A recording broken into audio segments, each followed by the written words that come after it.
தயவுசெய்து ஃபோனை வைங்க பிரதர். எவ்வளோ முறை சொன்னாலும் கேட்கவே மாட்டேங்கிறீங்க. ஃபோனை வைங்க பிரதர் ப்ளீஸ். கொஞ்சம் அமைதியாக பேசுங்க.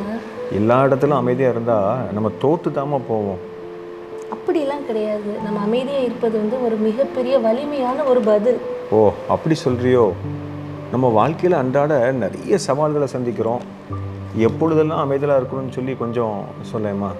நம்மளை வந்து பிற நியாயம் தீர்க்கும் பொழுது, அல்லனா கேலி செய்யும் போது, வீணான தர்க்கங்களுக்கு சண்டைகளுக்கு நம்மளை இழுக்கும் போது, அல்ல நமக்கு ஒன்றுமே தெரியாது அப்படின்ட்டு நம்மளை குறைச்சி பேசும் போதெல்லாம் நம்ம அமைதியாக இருக்கும் பொழுது நம்ம தான் ஜெயிச்சோன்னு அர்த்தம். நம்மளை எதிர்த்து பேசுகிறவங்க தோற்று போனாங்கன்னு அர்த்தம். ரொம்ப சரியாக சொன்னோமா. நீ சொல்லும் பொழுது வேதாகமத்தில் எனக்கு வசனங்கள் ஞாபகத்துக்கு வருகிறது.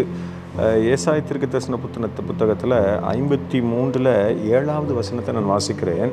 அவர் நெருக்கப்பட்டும் ஒடுக்கப்பட்டும் இருந்தார், ஆனாலும் தம்முடைய வாயை அவர் திறக்கவில்லை.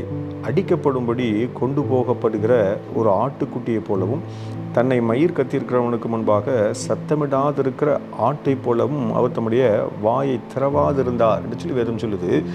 இன்னும் நேர்த்தியாக மத்தேயு 27:12 வேதம் அருமையாக சொல்லுகிறது, பிரதான ஆசாரியரும் மூப்பரும் அவர் மேல் குற்றஞ்சாட்டுகையில் அவர் மாறுத்தரம் ஒன்றும் சொல்லவில்லை என்று சொல்லி வேதம் அருமையாக சொல்லுகிறது. மேலும் சங்கீதம் 46:10 கூட, நீங்கள் அமர்ந்திருந்து நானே தேவன் என்று அறிந்து கொள்ளுங்கள் அப்படின்னு. இந்த மாதிரி சிச்சுவேஷன்ஸ்குள்ள நம்ம அக்ராஸ் ஆகி வரும் பொழுது நம்ம ஆண்டவருடைய பாதத்தில் அமர்ந்து அமைதியாக இருக்கும் போது ஆண்டவருடைய மெல்லிய சத்தத்தை நம்ம கேட்க முடியும். ஆண்டவர் தெளிவாக நம்மளை வழி நடத்துவார்.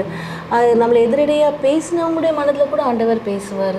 ஸோ அந்த சிச்சுவேஷனே மாறி ஒரு பெரிய சமாதானமும் சந்தோஷமும் நம்முடைய இருதயத்தை வந்து நிரப்பும். ஆமென். அமைதியாக இருப்போம், வெற்றிகளை சொந்தமாக்கிக் கொள்வோம். Love God, love others. God bless you.